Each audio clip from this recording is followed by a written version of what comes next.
van a abarcar en otras sesiones. Entonces, iniciando entonces, vamos a hablar de las generalidades. Recordar que el virus del papiloma humano es un virus que pertenece a la familia Papilomaviridae del género Papillomavirus. Es un virus ADN bicatenario que no tiene envoltura lipídica, que tiene una cápside icosaédrica que le da una formita como de pelotita de golf, de ADN circular, y del cual se conocen o se han descrito más de 200 tipos. Esto es importante mencionar que estos viriones son resistentes al éter, al ácido y al calor, y que su genoma codifica 8 genes, que son de los que vamos a hablar un poquito más adelante. También cabe resaltar que es un virus ubicuo, podemos encontrarlo en cualquier parte, y que tiene predilección por la piel y las mucosas de las especies animales. Digamos que ha coevolucionado con nuestra especie desde hace mucho tiempo y tiene predilección por diferentes tejidos, como ya lo vamos a ver. Listo. Esta imagen lo que quiere es básicamente mostrar los géneros de papilomavirus. Se han descrito los géneros alfa, beta, gamma, nu y mu, los cuales se agrupan en diferentes especies que no son tan reconocidos en nuestro medio, y estos a su vez se diferencian en genotipos, que son, digamos, la forma en la que los conocemos nosotros, en 1, 2, 3, 4, 5. De esta familia, el que más conocemos nosotros es el alfavirus, el alfa papilomavirus, el que incluye los genotipos que se han descrito como causantes de cáncer, mientras que los beta papilomavirus y los gamma papilomavirus producen infecciones que generalmente son asintomáticas, pero que en los pacientes que son trasplantados o que tienen VIH pueden generar pues manifestaciones. Esto también es importante mencionar que el grupo alfa se han categorizado, digamos, 3 grupos importantes: de alto riesgo, de bajo riesgo y de probable riesgo. En esta imagencita, digamos que podemos ver precisamente esto. Del grupo oncogénico de alto riesgo se describen 12 genotipos: el 16, el 18, el 31, el 33, el 35, 39, 45, 51, 56, 58, 59, pero digamos que los que más conocemos es el 16 y el 18. Sobre esto voy a hacer una acotación un poco más adelante. También se han asociado pues otros de bajo riesgo, como lo son el genotipo 6 y 11, que se asocian más a condilomas acuminados y a papilomatosis laringea. De estos, bueno, puede ampliarlos un poco más adelante. Otra de las categorías de este grupo, que es el alfa, son los carcinogénicos probables o posibles. ¿Por qué se les llaman así? Porque digamos que en los estudios no se encuentra una frecuencia necesaria para establecer una correlación evidente. Bueno, en esta diapositiva podemos ver a la imagen en la parte izquierda una microfotografía electrónica donde se muestran las partículas del virus del papiloma. Como les había mencionado, tiene una forma como similar a las pelotitas de golf. Y en la parte derecha podemos ver la estructura o la forma en la que se organiza el genoma circular de este virus. Es importante recalcar que están como diferenciadas las regiones tempranas, tardías y las de una cadena de control larga que se ve en la parte superior de la diapositiva, y esto es importante porque esta cadena larga no es codificante, pero es la que contiene, digamos que, el origen de la replicación y los sitios de unión al factor de transcripción, lo que lleva a contribuir a regular la replicación del virus. En asterisquito podemos ver las proteínas que son importantes para la replicación del genoma y el ensamblaje viral, mientras que los que tienen como una crucecita con una línea adicional son proteínas accesorias con funciones asociadas al ciclo celular y a la evasión de la respuesta inmune. Listo. Con esta diapositiva lo que quiero hablar es un poquito acerca de los pasos que se tienen que dar para que el virus llegue a nuestro ADN y se dé todo el proceso de enfermedad. Básicamente lo que sucede es que primero tiene que haber una discontinuidad en la integridad del epitelio. Una vez se expone el epitelio, digamos que el virus tiene la capacidad de unirse a las proteoglucanos del heparansulfato y ingresar hacia nuestro organismo a través de ese lugar. Una vez allí, digamos que las proteínas L1 y L2 son las que permiten la unión con otros ligandos para permitir la internalización de del virus a nuestras células. Esto tiene diferentes mecanismos, incluye una vía dependiente de actina para la endocitosis. Una vez ingresa a nuestro organismo se produce un endosoma, allí pues por acción del pH y otras partículas, digamos que se pierde la parte externa de la cápside pues, que se identifica, esperen que no puedo ver el mouse acá, ya, se pierde la cápside y digamos que queda simplemente el ADN, por decirlo de alguna forma, con la proteína L2. Y este es transportado hacia el núcleo a través del sistema Golgi. Una vez llega ahí, digamos que empiezan una serie de eventos que van a ser importantes pues, para la enfermedad y, digamos, la latencia que puede generar el virus.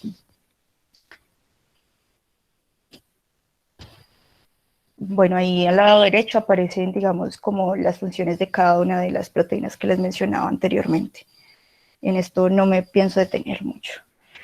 Listo. Esta imagen, digamos que es lo que sucede o trata de explicar en resumen también la serie de acontecimientos durante la replicación viral, pero esta vez determinado por diferentes fases. Una vez, digamos, que el ADN viral llega al núcleo, tiene que suceder algo que es conocido como un establecimiento de la replicación. ¿Qué sucede? La proteína L2 que les mencionaba antes llega al núcleo. Allí tiene una acción muy importante que es inhibir la acción de un antígeno nuclear que se denomina S100 o PML. Este lo que hace normalmente es reprimir la transcripción y la replicación de los virus ADN. Una vez la proteína L2 llega allí, digamos que los inhibe, evitando que se dé esa represión y por lo tanto se da la replicación y la transcripción del ADN viral, ¿cierto? Este primer paso es fundamental. Ahí, después de que se da este proceso, digamos que se tiene la oportunidad de adherir el ADN viral a nuestro ADN y por acción de otras proteínas se da la transcripción. Durante esta primera fase, bueno, después de esta primera fase llega una fase de replicación, de mantenimiento de la replicación. Durante la primera fase solamente se producen de 50 a 100 copias de ADN viral. Durante la fase de mantenimiento, lo que el virus quiere es tratar de mantener un ambiente adecuado para sobrevivir a la respuesta inmune que se pudiera generar, sin decir que pues, se produzca mucha, porque lo que hace este virus es tratar de inhibir toda respuesta inmune asociada. Después, en la tercera fase, una vez se obtiene, digamos que ese estado de confort para el virus, se produce entonces una replicación vegetativa asociada a cada uno de los pasos de división celular. Recordemos que este virus tiene predilección, digamos, por las capas basales y aprovecha los ciclos de replicación de las células para traducir y generar sus propias proteínas. Utiliza la maquinaria de nuestras células para reproducirse. Entonces, a medida que van avanzando en el ciclo celular y las células, digamos que van llegando desde la capa basal ya hasta al estrato córneo, entonces lo que sucede es que en teoría nuestras células se harían apoptosis. ¿Qué sucede con este virus? Tiene los mecanismos necesarios para evitar que este proceso se termine y por eso está asociado, digamos, a procesos oncogénicos, porque tiene predilección por inhibir la P53 y además de eso, la proteína de retinoblastoma, la PRB. Estos son, digamos, los mecanismos de nuestro sistema para evitar que una célula que está dañada se replique de forma continua durante muchos periodos. La P53, más que arreglar el proceso, es un codón como de paro, alguna señal de tensión para evitar que esto suceda, se puedan arreglar los problemas y se dé el ciclo regular. Este virus lo que hace es inhibir su función para permitir su propagación. Bueno, todo lo anterior que les mencioné tiene relevancia cuando hablamos que la carga total del cáncer, según para una población determinada en el 2019 de 50.339.000 habitantes, con un número total de cáncer en el 2018 de 101.893 casos, y una total de muertes de 46.057 asociados a esto. Y siendo la enfermedad por papiloma una infección de transmisión sexual, digamos, la más común, con una prevalencia máxima en la primera década de vida después del inicio de la vida sexual, que es aproximadamente entre los 15 y los 25 años para nuestra población. Y si a eso le sumamos que el 80% de las personas que son sexualmente activas están expuestos al VPH en su vida, y que este virus tiene la capacidad de generar o progresar a cáncer, y después de eso pues llevar a la muerte, es importante reconocer y saber cuál es el manejo y cuál es el tratamiento y cuál es el diagnóstico que se le debe dar. Listo. Esta es una imagen que se extrajo de un artículo que se publicó en la Universidad del Rosario en el 2011, donde lo que se hizo fue tratar de tipificar la población colombiana respecto al aislamiento específico de VPH. Aquí se encontró que la prevalencia es del genotipo 16, 18, 31, 33, 45, 58, 6 y 11, pero predominantemente el 16 y el 31, no como lo veíamos anteriormente, que era del 16 y el 18. Y digamos que esto tiene cierto grado de relevancia, más adelante lo vamos a tener en cuenta con las vacunas.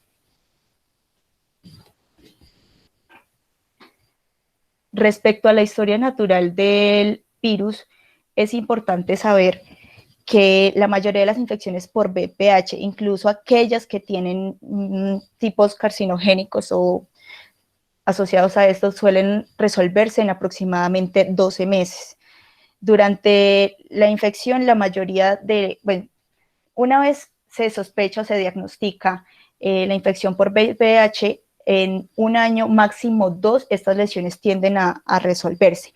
Aquellas que no se resuelven en ese periodo de tiempo tienen mucho más riesgo de avanzar a ser lesiones precancerosas o cancerosas per se. Esta es una imagen que me llamó mucho la atención. Esta es una imagen de Nature donde muestran el modelo conceptual de la infección de VPH. Aquí muestran los pasos necesarios, pues, y la evolución en el tiempo para poder llegar a este desenlace. Dicen que lo primero que se tiene que dar, pues, es la infección, ¿cierto?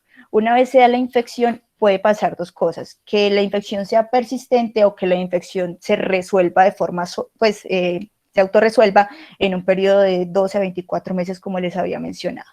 Esto, en caso de que esta lesión no se resuelva, va a progresar, y ahí es donde se asocian los tipos de precáncer, como se los había mencionado, y posiblemente, si no se usa un adecuado control, un adecuado manejo de esta patología, puede avanzar incluso a un cáncer invasivo. Esto, la gráfica lo que hace es evidenciar este tipo de infección asociado al rango de edad. Como podemos ver, se da aproximadamente entre los 15 y los 25 años el primer pico, que es el pico de infección. El segundo pico, que es la progresión o la persistencia del mismo hacia precáncer, se da aproximadamente a los 30 años, ¿cierto? Y posteriormente, no todos los que progresan a un precáncer terminan siendo cáncer invasivos. En la última línea, en la línea naranja, podemos ver que más que un pico es como una meseta, pero que va aumentando a lo largo de la vida. ¿Eso qué quiere decir? No es tan frecuente que los pacientes después de los 25 o 30 años tengan una primera infección por VPH, sino que lo que se espera es que el virus haga latencia y haga, digamos, que una especie de recaídas. Además, hay algo que es también muy importante mencionar acá, y es que el hecho de que tengas una infección por VPH, por uno de los genotipos, y que esta tienda a resolver, no quiere decir que no te puedas contagiar con otros genotipos y que esta no pueda, digamos, hacer una suma y llegar a la persistencia de la infección que pueda llevar a progresión.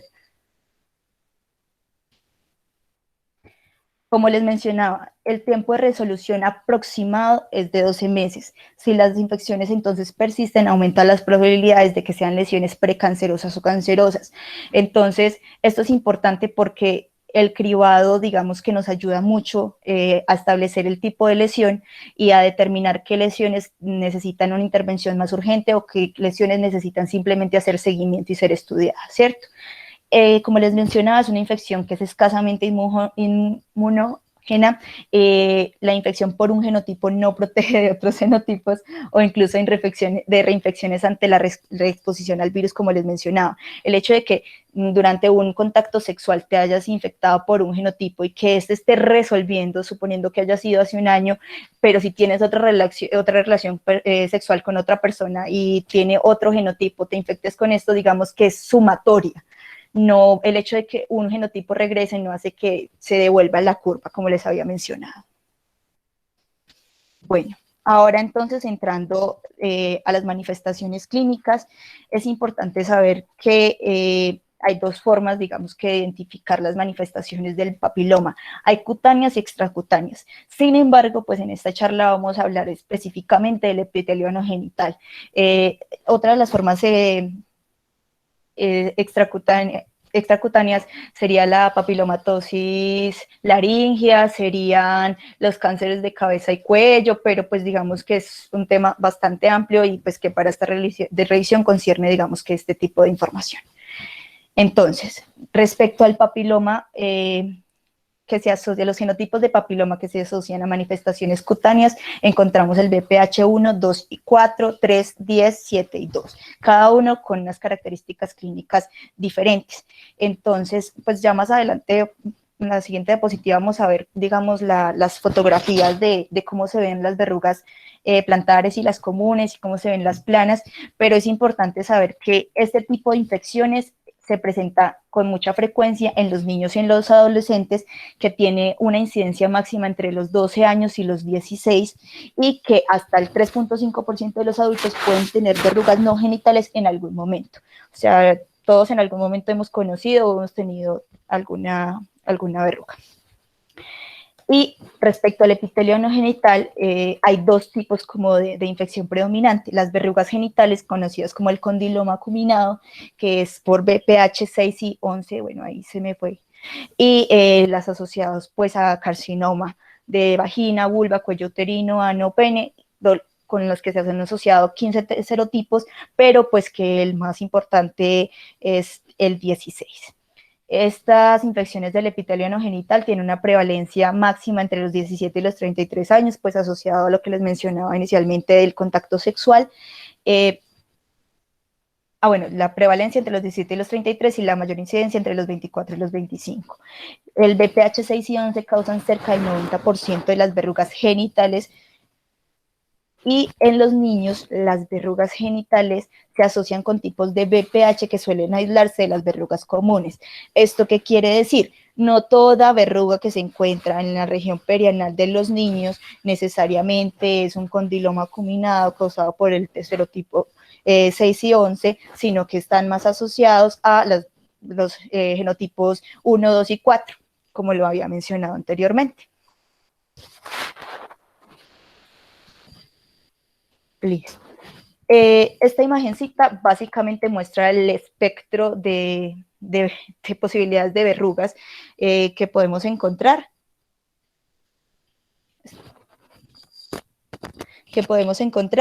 Básicamente el diagnóstico suele ser clínico. Solo en casos en los que se tiene duda diagnóstica se procede a hacer biopsias, ¿cierto? Entonces, en la primera imagen podemos encontrar entonces lo que son denominadas como verrugas plantares profundas. Afectan sobre todo a los adolescentes y a los adultos cuando son más jóvenes. Estas lesiones tienen unas características clínicas, y es que son como lesiones hiperqueratóxicas, pero son blandas, y en el caso, de, por ejemplo, de que alguien se haya raspado, se haya afeitado, se haya quitado un pedazo de la verruga, se va a dar cuenta que tiene algo diferente a las demás, y es que tiene unos puntos que son capilares trombosados. Estas verrugas generalmente se pueden confundir con callos cutáneos, pero pues los capilares, digamos que son la clave diagnóstica. Pueden ser dolorosas cuando están ubicadas en puntos de presión o en zonas en las que hay pliegues, y en esos casos pues es indicación de retirarlas. Generalmente estas son un poquito más difíciles de erradicar y requieren un poquito más de tiempo o de sesiones de tratamiento, ¿cierto? La segunda imagen nos muestra entonces las verrugas comunes. Estas son como unas pápulas hiperqueratóxicas, son exofíticas, y generalmente con mayor frecuencia entonces se localizan en el dorso de las manos o en la región periungueal. Estas, digamos que no tienen la característica de los capilares que les mostré anteriormente, sin embargo, pues a veces lo más fácil para su diagnóstico es la localización. A veces pueden ser múltiples y llegar a coalescer, generando lesiones de más de 1 centímetro incluso. Es muy común, muy frecuente encontrar estas en algunas profesiones, como por ejemplo los carniceros. Y esta última lesión, las verrugas planas, se observan con mayor frecuencia, digamos, en los niños. Son verrugas que, como su nombre lo dice, tienen la característica diferenciadora de las otras que son planas. No tienen los capilares trombosados, no son exofíticas, o sea, son más bien planas. A veces pues pueden tener una coloración como perlada y afectan generalmente la cara, el cuello, la cara y el cuello, a diferencia de las otras. Normalmente las verrugas no duelen, normalmente pues digamos que además del aspecto físico, estético, no generan ningún inconveniente. Sin embargo, como les mencionaba, dependiendo de la localización, pueden sangrar, pueden doler o pueden incomodar y por lo tanto, pues se hace necesario que se retire. El tratamiento, básicamente el de primera línea, son dos. El ácido salicílico en diferentes concentraciones, dependiendo de la localización. Entre el 17 y el 50% se utiliza pues para la piel general, mientras que en concentraciones del 50% se utilizan en sitios con estrato córneo grueso, como las palmas o las plantas. Normalmente lo que se debe hacer es limpiar muy bien el área, aplicar, secar muy bien el área y se ponen sobre la lesión. Uno las puede cubrir con una cinta y dejarlas durante 48 horas, se remueve, se limpia, se intenta desbridar un poquito el tejido y con eso digamos que la mayoría resuelven. No debe extenderse más de 2 semanas. Otra de las opciones es la crioterapia.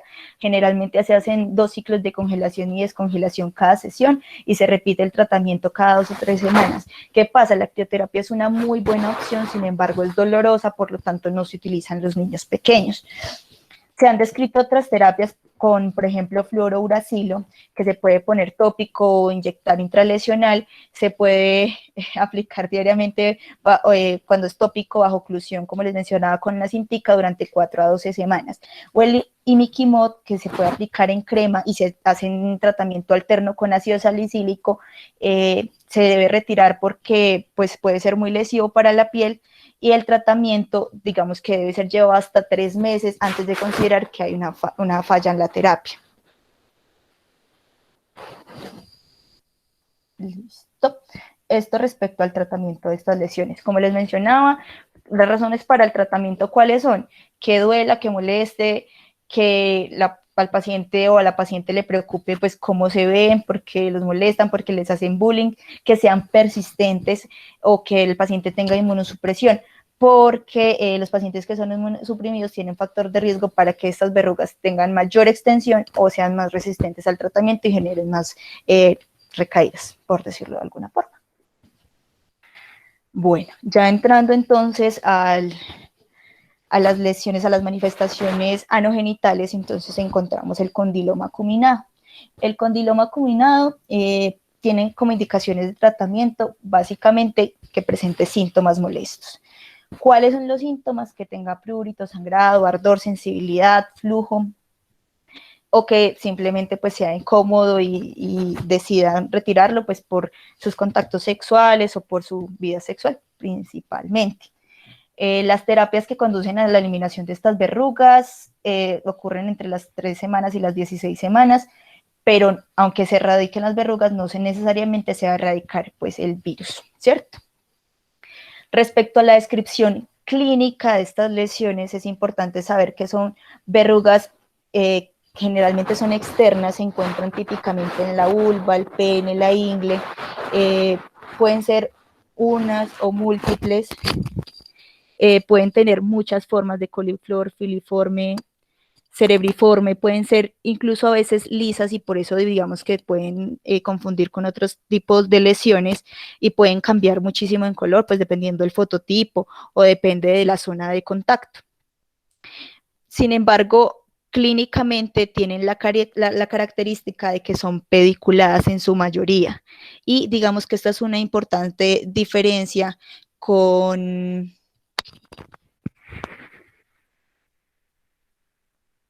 el molusco contagioso, porque digamos que el molusco contagioso tiene la característica de que son sésiles y son umbilicadas. Esto, digamos que ayuda mucho a la diferenciación. Como les mencionaba, ante las dudas, pues la opción que se puede utilizar para el diagnóstico es la biopsia. Sin embargo, clínicamente, pues digamos que son fáciles de diferenciar. Los puntos que les mencionaba de diferenciación, entonces son la base, que es pediculada y no sésil, y que el molusco es umbilicado.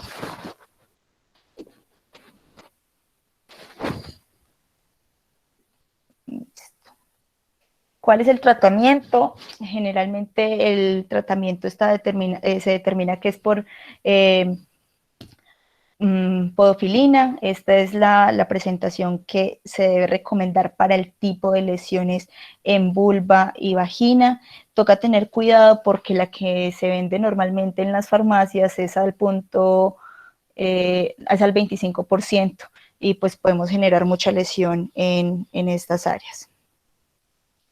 Este medicamento se debe evitar durante el embarazo. Durante el embarazo se dan pues como otro tipo de terapias, por ejemplo, la crioterapia es una opción, o el ácido tricloracético. Generalmente pues se le da el chance durante 6 a 12 semanas. Si no mejoran con esto, pues se puede cambiar el tratamiento. Listo. Y ya entrando, pues digamos que a la última fase, que es la última parte de la exposición y que es una de las partes más relevantes, debemos recordar entonces que no necesariamente el BPH se asocia simplemente con lesiones benignas, verrucosas, sino que también se asocia pues a la progresión a cáncer en los casos que les mencioné. Recordemos entonces que el cáncer de cuello uterino es el cuarto cáncer más común entre las mujeres, que se presentan 530,000 casos de cáncer invasivo de cuello uterino al año, y que por esto se producen 260,000 muertes. O sea que es un tema relevante. Por lo anterior, y teniendo pues en cuenta que esto es un tema de mucha historia, se han creado diferentes clasificaciones con el fin de predecir que el riesgo de cáncer sea en este momento o a futuro, pues en el momento en el que se haga el estudio. Y se han desarrollado varios sistemas y nomenclaturas para poder clasificar los hallazgos, porque pues clínicamente la verdad no siempre son tan claros. Se han utilizado muchos en diferentes momentos, algunos que definitivamente se dieron cuenta que eran obsoletos y por lo tanto se decidieron cambiar. Actualmente digamos que se utilizan dos de forma como importante, que son la escala de neoplasia intraepitelial cervical, que es la NIC, NIC1, NIC2, NIC3, que se utiliza para las lesiones escamosas. La mayoría de los casos distingue displasia leve, displasia moderada, displasia grave o carcinoma in situ. Displasia leve para el NIC1, displasia moderada para el NIC2 y displasia grave o carcinoma in situ para el NIC3. Esto lo que se determina es por la fracción de epitelio que está reemplazado por células indiferenciadas. Ha sido útil como marcador de gravedad, pero a veces no es tan fácil definir cuándo es NIC1, cuándo es NIC2, cuándo es NIC3. A raíz de esto, entonces, se ha utilizado otro sistema que es conocido como el sistema de clasificación Bethesda, que es, digamos, que el que más se utiliza en nuestro medio. Lo que hace es utilizar básicamente, hace lo que hace es determinar a través de la citología el compromiso de las células. ¿Cómo lo hace? Lo que hace es utilizar ¿cómo se les digo? Antiguamente se utilizaba el Papa Nicolau. Eso, lo que hacían era mirar el cervix, hacer una especuloscopia, miraban el cervix, aplicaban ácido acético al 5% y eso tenía diferentes grados, digamos, la lesión de color blanquecino, como se puede ver, digamos, aquí en este lado izquierdo de la pantalla. Para eso, entonces empezó a utilizar el sistema de Bethesda. Según eso y los hallazgos citológicos con un aspirado, con un barrido con un cepillo de la lesión del cérvix, lo que hacían era clasificar y establecer el compromiso de las células a nivel del cuello. Este sistema entonces determinó que habían diferentes descripciones. Podrían ser una descripción negativa para lesión y malignidad intraepitelial, que es el NILM, de células escamosas atípicas de significado indeterminado, que es el conocido ASCUS, que es, digamos, un poquito muy ambiguo. Y digamos que el resto, que son los resultados anormales, que ya les menciono, que son las lesiones intraepiteliales de bajo grado y las lesiones intraepiteliales de alto grado o cáncer. Digamos que el Bethesda es el sistema que se está utilizando ahorita para determinar este tipo de compromiso y para determinar el grado, digamos que, de tratamiento que se debe dar. Listo. Según las guías colombianas y basado en lo que les mencioné anteriormente, se ha realizado un programa de tamización. La tamización se hace con la citología a partir de los 25 años de edad. Se ha descrito que entre los 25 y los 30 años se debe hacer un cribado cada año durante 2 años, y si los resultados son negativos, cada 3 años hasta los 30.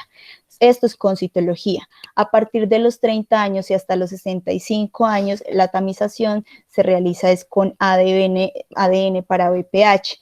En algunos casos se hace el seguimiento, básicamente es con citología cada 5 años. ¿Por qué? Porque si se le hace un cribado con ADN para BPH a las mujeres entre 25 y 30 años, la mayoría van a ser positivas, pero no necesariamente todas van a progresar. Mientras que a partir de los 30 a los 65 años, el ADN para BPH lo que va a mostrar es la persistencia de esa infección por BPH, y lo cual va a llevar pues a la presentación de un precáncer o de una lesión que infiltre, ¿cierto? Para eso entonces se hace la citología, según los hallazgos que yo les mencionaba anteriormente, que podrían ser una lesión intraepitelial de bajo grado, de alto grado o cáncer, pues se determinaba la citología o la pertinencia de una colposcopia con biopsia. Este es el esquema utilizado a nivel nacional para hacer la tamización de cáncer de cuello uterino para las mujeres entre 30 y 65 años. La idea, como les mencionaba, es que se haga la tamización con una prueba para BPH, de ADN para BPH. En caso de que esa prueba sea negativa, se hace una nueva prueba con ADN en 5 años. En caso de que la prueba sea positiva, se realiza la citología. Si la citología no muestra ningún cambio, ninguna alteración celular, se repite la prueba a los 18 meses, ¿cierto? En caso de que se llegue a presentar la prueba negativa, se vuelve a hacer la tamización otra vez en 5 años, ¿cierto? Si la prueba con la de BPH a los 18 meses vuelve a dar positiva, ya se lleva colposcopia y se hacen los manejos según los hallazgos encontrados. En caso de que la citología haya sido positiva, una vez, o sea, me hicieron la tamización con el ADN, me salió positivo. Entonces, probablemente tengo un genotipo asociado a alto riesgo de cáncer. Me van a llevar a citología. Si la citología muestra una lesión intraepitelial de bajo grado, de significado indeterminado, determinan hacer colposcopia. ¿Por qué? Porque ya tengo una prueba con BPH positiva y una citología positiva. Ya en la colposcopia se determina si es una lesión intraepitelial de bajo grado o negativa. Vuelvo a la tamización a los 18 meses con BPH para ADN para BPH. Y si la colposcopia muestra una lesión intraepitelial de alto grado o infiltrante, doy manejo, sea con conización o pues con lo que considere pertinente. Si la citología es positiva, pero muestra una lesión intraepitelial de alto grado, llevo a colposcopia.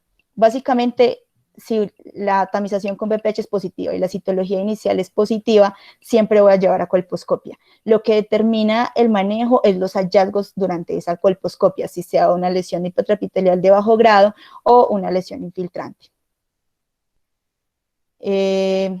Si el hallazgo de la citología nos muestra pues una infiltración, un neo, entonces lo que va a hacer es tomarse la colposcopia, se va a hacer una biopsia y en ese caso pues se toman las conductas dependiendo pues el hallazgo durante esto, evaluando pues el compromiso endocervical o si la zona de transformación es mayor al 75%. La prueba, digamos que la tamización para las mujeres posmenopáusicas cambia, teniendo en cuenta que la prueba para BPH sigue siendo, pues, digamos, la que se indica inicialmente.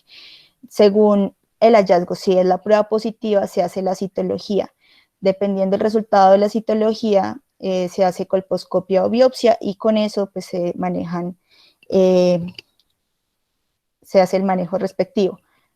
Tengamos en cuenta que estas discriminaciones respecto a los grupos de edad es importante, porque para que la infección por VPH se vuelva precancerosa o cancerosa requiere un paso de tiempo, digamos que amplio, y la persistencia de la infección. Por eso es que en este tipo de pacientes, al menos en las posmenopáusicas, digamos que no dan tanto chance a repetir las pruebas a 18 meses, sino que se pasa de una vez a la colposcopia, en comparación pues con el caso anterior que les mencionaba. Respecto a la prevención, esto hay mucha tela para cortar. Básicamente se ha descrito pues la vacuna.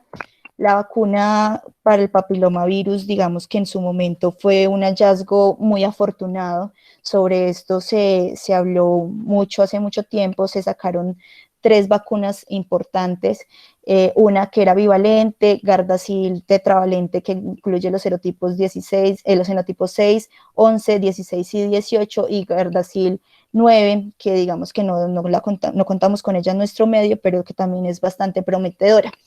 Esta vacuna ha sido, digamos que un poquito cuestionada, dado varios escándalos que la han rodeado.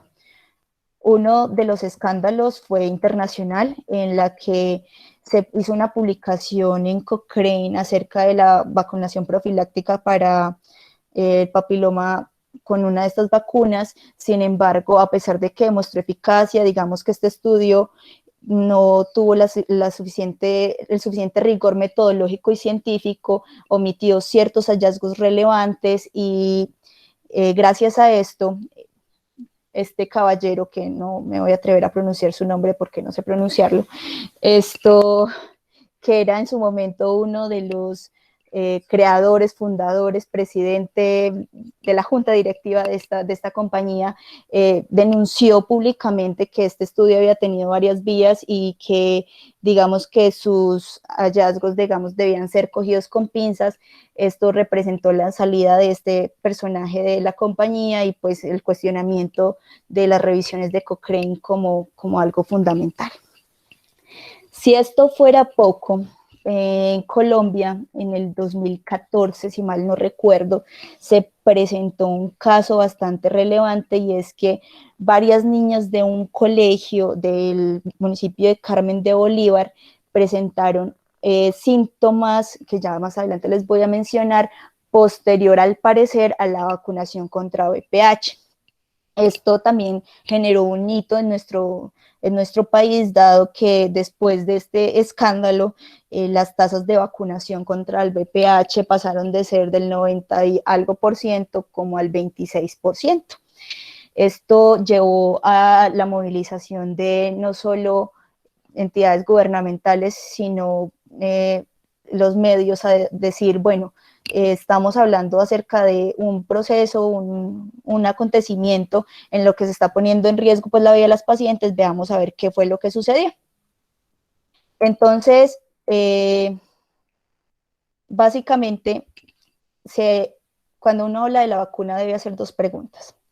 ¿La vacuna es eficaz y la vacuna es segura?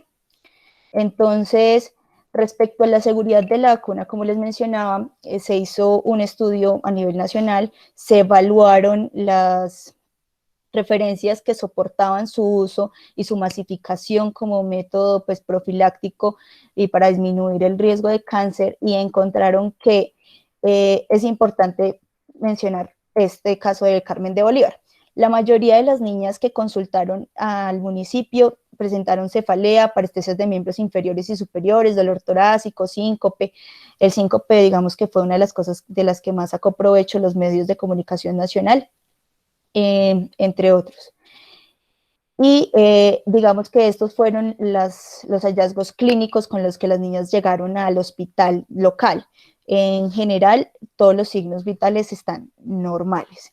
Al hallazgo clínico encontraron que tenían agitación, ansiedad o facies dolorosa, 24 de ellas, dolor a la palpación de reja costal 7, palidez mucocutánea 3, útero grávido 2, y algo que llamaba mucho la atención, extremidades inferiores hipotróficas 1, sin otros hallazgos como relevantes. Básicamente la FECOLSOC lo que hizo fue hablar al respecto de este caso y emitió este comunicado que tienen acá. Si alguna vez tienen la oportunidad de leerlo, pues se les recomiendo. En la última parte hablan algo que no solo es aplicable para ese momento, sino para este, y es que básicamente las niñas podían presentar dos cosas. La primera, dijeron que se podía asociar a una enfermedad desmelinizante si era una de las probabilidades, y la segunda era algo psicógeno. Llamó la atención de que la mayoría de las niñas que presentaron los síntomas pertenecían a un colegio de monjas benedictinas y digamos que estaban con problemas, digamos, psicosociales también muy grandes. La mayoría de las niñas presentaban desmayos o síntomas cuando se asociaban a las visitas de la presidencia, el ministerio o los medios, mientras que en los lapsos en los que no se presentaban ninguno de estos eventos, las niñas no eran sintomáticas.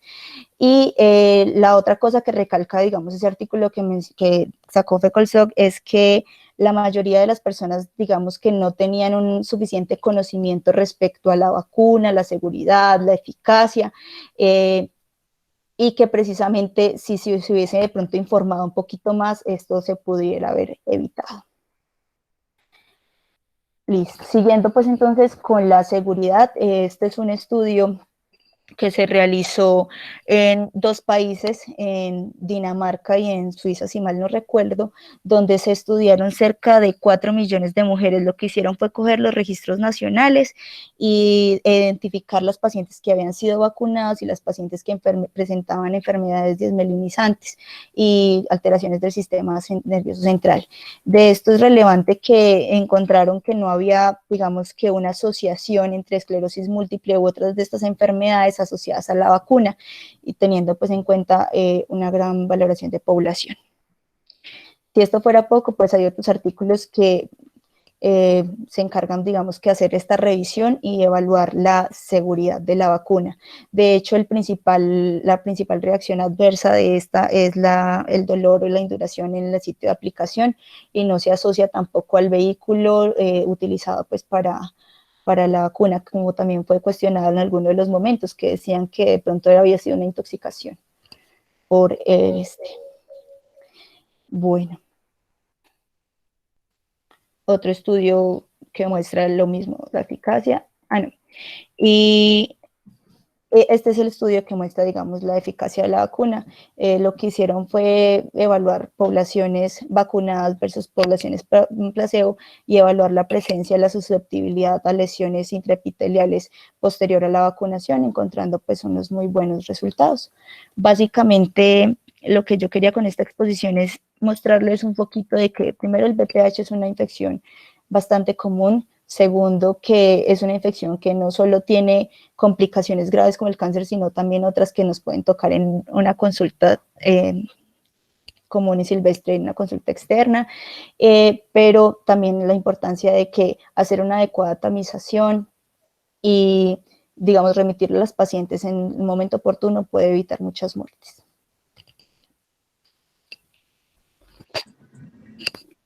Muchísimas gracias a la doctora Carolina por la excelente conferencia, muy completa, muy buena. Resaltó puntos muy importantes. Sobre esto mencionar que la importancia de la vacunación en los tiempos que se vienen de la pandemia, pues inevitablemente habrán, o ya hay algunos grupos antivacunas, lamentablemente, La situación en Colombia en vacunación creo que es un hito antes y después de este fenómeno del Café de Bolívar. Las tasas vacunales a nivel nacional bajaron, no solo en la vacuna del VPH, sino que se empezaron a formar ciertos grupos que defienden estas cosas antivacunas. Entonces es algo pues, realmente lamentable que todos tenemos que estar preparados. Yo quería hacer una pregunta. El otro día mencionábamos en una charla que la frecuencia de citología que se hace acá en el departamento de Caldas quizás no es la misma que está recomendada en los lineamientos. Entonces yo quisiera que nos contaras, por favor, un poquito más por qué se hace, qué puede surgir, qué es lo que se busca, tal vez hacer con búsquedas más frecuentes de citología en personas jóvenes. Hay personas a las cuales acá se les ha indicado citología desde los 18 años, eso es una buena práctica, es una práctica inadecuada, ¿o qué nos puedes decir al respecto? Bueno, básicamente, bueno, lo que pasa es que han habido muchos cambios respecto a las guías del ministerio. Durante un momento se determinó pues que el inicio de la tamización debía ser los 25 años. Al inicio, pues digamos que se hacía una tamización cada 3 años hasta los 30 y a los 30 años y seguía como les venía mencionando. Sin embargo, habían departamentos en los que se presentaban, digamos, más altas tasas de lesiones asociadas a genotipos de cáncer y mayor persistencia de las mismas, elevando los niveles de cáncer por departamento. Entonces, una de las iniciativas que tomó Caldas, que fue uno de ellos, fue, digamos que ¿cómo se le dice? Enseñar y utilizar a las auxiliares o a personal de salud entre los diferentes municipios, enseñarles a hacer la citología, enseñarles a tomar las muestras y empezar a tratar patologías sin tener resultados de biopsias o colposcopias o esas cosas. Eso ayuda a disminuir los niveles de cáncer, digamos que en nuestro departamento, y a raíz de eso, digamos que se ha tenido una una directriz departamental de hacer una citología prácticamente anual. Sin embargo, eso pues tiene una discordancia con lo que les mencionaba acerca del ministerio, que se debe hacer una y 3 en caso de que las 2 primeras fueran negativas.